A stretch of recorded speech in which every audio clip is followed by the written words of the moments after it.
Derek and AB have a podcast. Like and subscribe. All right, we're back, and this is episode 6, The Finish. 2007 WrestleMania, Vince McMahon versus Donald Trump. Donald Trump and Vince McMahon. Derek, what do you remember about this? Boy, this is going to be the hair versus hair match, right? That's right, Vince McMahon versus Donald Trump, hair versus hair. How about that? Now, That's crazy. they weren't going one-on-one. What were they doing? You remember? Oh, yeah, they each had their own fighter. They each had our own wrestler. That's right, Yeah. that's right. Vince McMahon had Umaga, Uh-huh. and Donald Donald Trump, Bobby Lashley. That's right, Bobby Lashley. Yep. Rest in peace, Umaga. But if I had to pick between those two, I'd pick Bobby Lashley. He's a big old joker. MMA guy. Yeah, yes, tough dude. And he won. Yeah. So Vince had to get his head shaved. Funny enough, just saw Donald Trump talking about this on a podcast with The Undertaker. Oh, really? He said, well, I told him I didn't want to get my head shaved. So it's left to Vince. Yep. I couldn't see Donald with his head shaved. Chris Benoit. What can you tell me?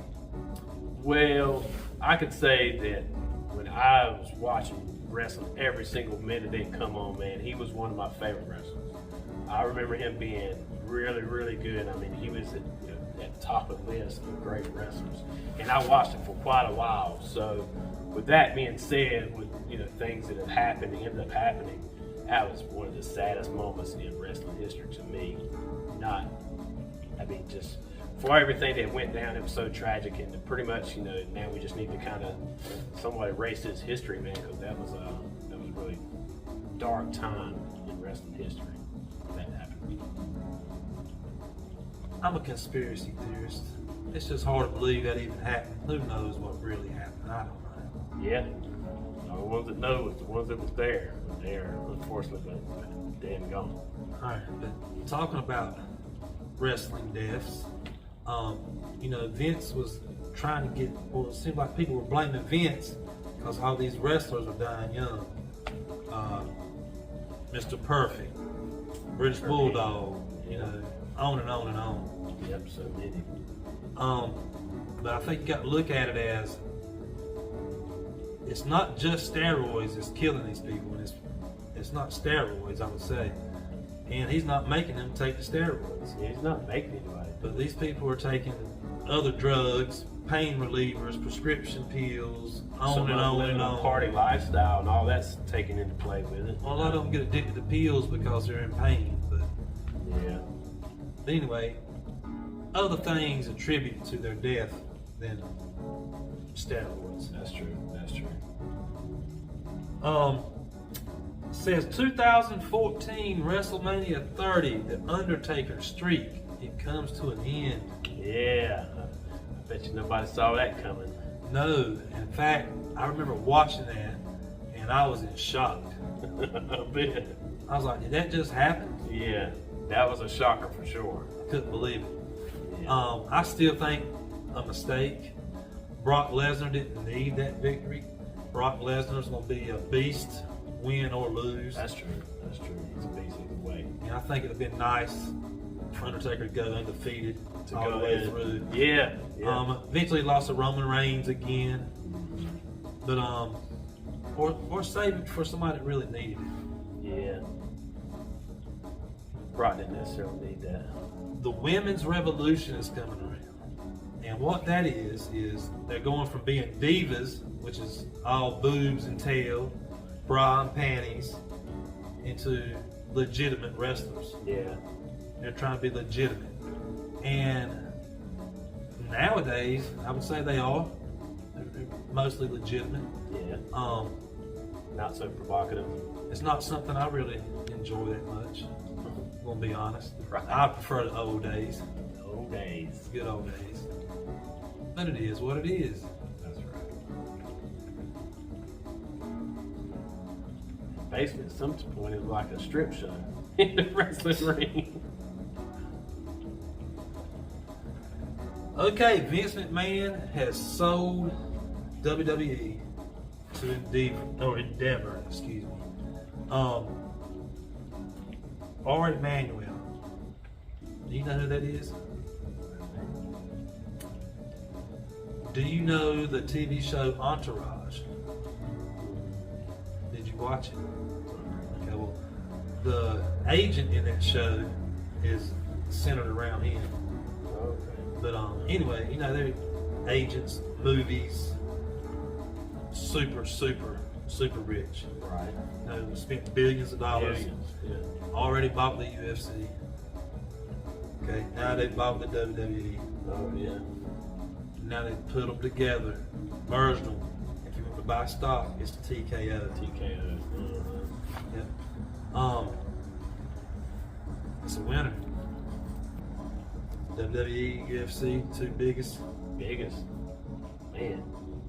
Billions of dollars. Yeah. Winner, whatever you want for dinner. All right. Monday Night Raw has gotten a deal with Netflix. So now, you want to watch Monday Night Raw, you got to have a Netflix subscription, Oh, wow. which is good with me because I have that, Yeah. but I don't really watch it anyway. Yeah. But it's cut down from 3 hours to 2 hours. USA Network, which had Monday Night Raw for all these years, 30 years, however many it is, will now have SmackDown. And everybody's assuming SmackDown will go from 2 hours to 3 hours. But we'll see. I think that starts 2025. 2025 is coming up next year. All right. Again, this is episode 6, and this is the finish. And we're going to talk Janelle Grant. She's the lady that kind of sued Vince. Sexual assault, shitting on her head, Yeah. you know, stuff like that. Crazy allegations. The allegations are so crazy, I don't really believe them. I don't know. Yeah, I mean, you almost think, oh, wait a minute, you know, is he really doing all that? Or are you just out for some money, you know? Because she's probably looking at it like, he's got so much money, he'd rather just pay me off to hush hush than even really take it to court and put his name all out there. Just, Yeah. What's $1 million? What's $2 million? yeah, when you're that rich. Yep. Overall, I would say the documentary was good. I enjoyed it. Yeah. I knew most of it. There was a few things that I got informed with. I enjoyed it too. Super long. It was. It was. I didn't binge watch it, but like each next day I was like, well, I'm already into the first few minutes of Yeah. the next episode. I'll watch it again.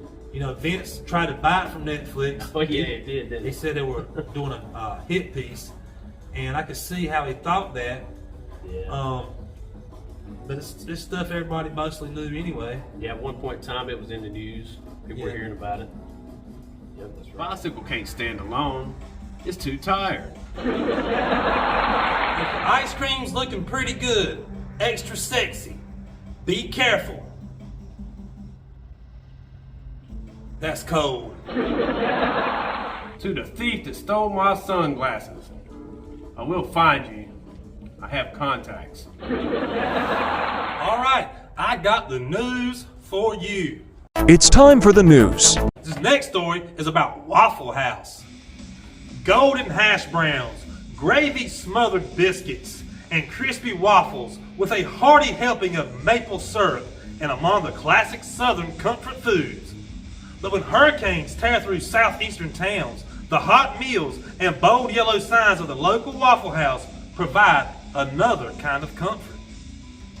If a Waffle House stays open in town, even in a limited capacity, neighbors are reassured that the coming storm is unlikely to cause devastation. A closed location in the dependable diner chain has come to indicate impending disaster. The metric is known as the Waffle House Index. What might sound like silly logic has become one of the most reliable ways for Southerners and even federal officials to gauge a storm's severity and identify communities most in need of immediate aid. About 24 Waffle House locations remain closed in the Carolinas and the chain's home state of Georgia on Tuesday, nearly 2 weeks after the states were among those battered by Hurricane Helene. Several other locations were open, but serving a limited menu. Alright, so basically this news story is saying if Waffle House closes, there's a big fucking storm coming. If Waffle House is open, you're good to go. But watch. No Diddy. Or Diddy. No Diddy. I don't know. Butterflies sure aren't what they used to be. Oh my God. Placement really does matter. UFC 308 post-match talk. Let's talk the co-main event. The co-main event, forgive me for saying his name wrong, Khamzat Chimaev versus Robert Whittaker. Again, this is why I don't bet on MMA. I pick with my heart. I wanted Robert Whittaker to win, but I knew Chimaev was going to get it. And Chimaev did. And Chimaev made it look easy. Took him down in the first round. Robert Whittaker had some good scrambles, but couldn't get loose. Okay, Chimaev kept trying to get him in a rear naked choke, it looked like, but eventually just caught him around his face, his jaw, his chin, pushed his teeth back in his mouth. Whittaker immediately tapped. Man, his face got destroyed. Let's talk the main event. The main event, Max Holloway versus the champ. Forgive me for saying his name wrong, Ilia Topuria. I might have said it right. Either way, Max was probably winning the fight. It was a good fight. He got caught with a straight, strong right hand, and it cracked him. He couldn't recover. He got put down, and he got took out. I will make this sweatshirt float. Magic. Magic. But I'm not impressed by your performance. Ducks have feathers to cover their butt quacks. Let's talk about Jelly Roll. Jelly Roll. All right, Derek, you're the music guy. Tell me what you know about Jelly Roll. Well, back in the days, he was rapper, straight up rapper. Exactly. He was a rapper back in the days. Shaved head, and I think it was pre-face tattoos. I mean, if you go far enough back, I mean, that's what Jelly was. One of my favorite podcasts, The Fighter and the Kid, all the Brendan Schaub stuff, so then he had the King and the Sting. But Jelly Roll was a big fan of that stuff and got on those shows, showcased what he had in there, and they were like, man, you're gonna be freaking famous. And this was like before he really blew up. right. Yeah. This was like, he was a rapper, but he wasn't famous. You know what I mean? That's right, yeah. But anyway, he made music with one of their producers he's an Asian dude and he can sing really good, and it's just hilarious to me.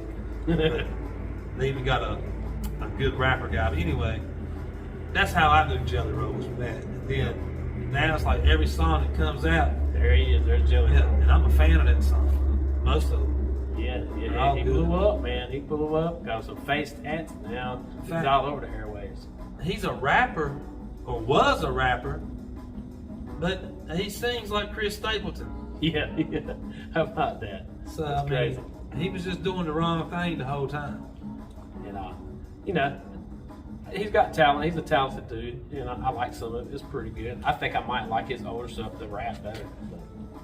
Well, I don't. But recently, he's been on music with Machine Gun Kelly, Eminem, and now he's even said he's done stuff with Snoop Dogg and Dr. Dre. So that'll be interesting.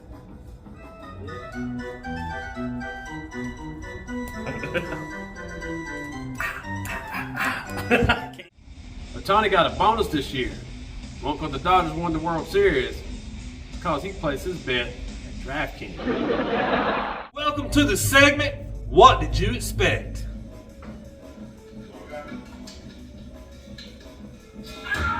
What did you expect? Doggone him again, that's me. I call him. What did you expect? Stinks, get it off of me. No. No. I said no. Skylar! God, I can't breathe. What did you expect?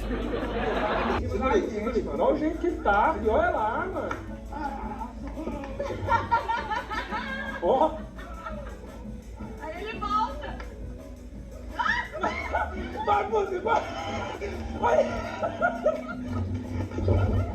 What did you expect?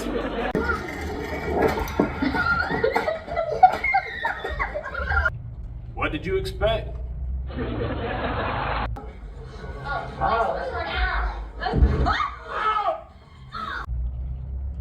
What did you expect? Okay, now. Yeah. Well, what did you expect?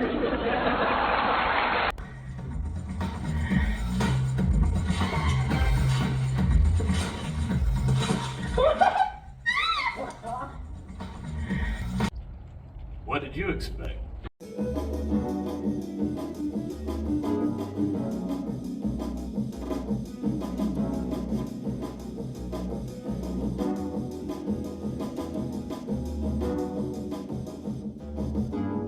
What did you expect?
Procrastination is a dish best served eventually. If any of you know how to fix broken hinges, my door is always open. Let's talk a little bit of wrestling here. Derek sent me a video. Jake the Snake Roberts and Macho Man Randy Savage. I remember this vividly. Now, I can't remember why Jake the Snake had that type of snake. He used to have the python. Yeah. Now, I do remember Earthquakes jumped on it and sat on it one time and smashed it and made python burgers or whatever they were, some kind of burger. Yeah. But I don't know if this was after that or before that. I just don't know. But Yeah, not sure. But this time he had a cobra. anyway, let's take a quick look. Check it out. King Cobra. The creepiest looking snake I've ever seen in my life. It's not too close to him. He's gonna work on it. That snake is put. Look at the snake on it. The snake is fighting. The snake is fighting.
Jake the Snake Roberts talk about this. Yep. And he says Macho Man, they had to talk it over in the back before it happened. And Macho Man made Jake the Snake let that snake bite him first in the back. Made him do it. He said, "Man, I didn't want to." But they took out the poison or whatever it is. Right. So it was safe. It just didn't feel good. Somewhat safe. Still a cobra biting you, but yeah. So they took the venom out, and Jake didn't want to get bit by it, but that's the only way Macho Man's gonna let that take place, right? Yep. But I've seen Jake the Snake on one of his podcasts, and he talks about it's usually the python, but how everybody was scared of it. He's got a lot of good stories about that. Yeah. I've watched a lot of his either interviews or his podcasts or stuff with him talking, and it's always entertaining to hear his stories and stuff. Yep. The ups and downs. I mean, if you listen to a lot of his stories, there's a lot of downs. But that episode, man, I will never forget it when he lets that snake out and everybody sees just that cobra boy. It's like, oh my God, where's the python? We got a cobra this time. And he let that thing bite him, and it wasn't even sure if it would bite him or somebody else, or Jake the Snake. Yeah. But it did get Macho Man. It lashed on his arm, and you can see him starting to bleed. And how about when the people are starting to come around to the ring and stuff, and Jay starts swinging the snake? Give us your Macho Man impression. Well, you know what I'm talking about, AB. Oh yeah, dig it. Yeah, step into a Slim Jim. If you suck at playing the trumpet, that's probably why. This is why the Denver Nuggets mascot makes $600,000 a year. When the girl's mad at you and makes you dinner. Okay guys, I need some help. I am no animal expert, but my backyard sometimes is like a wild kingdom. Only animal I own. There's always rabbits, birds, moles, all sorts of things. In fact, recently there was 2 things that caught my attention. Let's check them out. Bro, what is that bird on top of the house? The crap?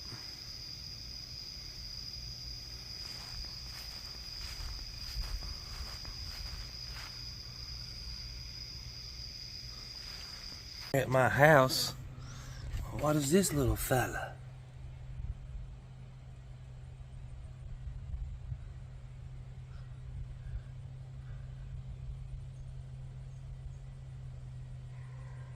Interesting. All right, so what I need your help with is there any idea what kind of animal or insect these are?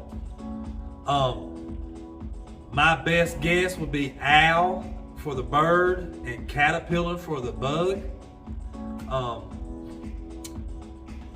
The bug looked weird. It didn't look like a caterpillar. Again, I'm no expert. Let me know.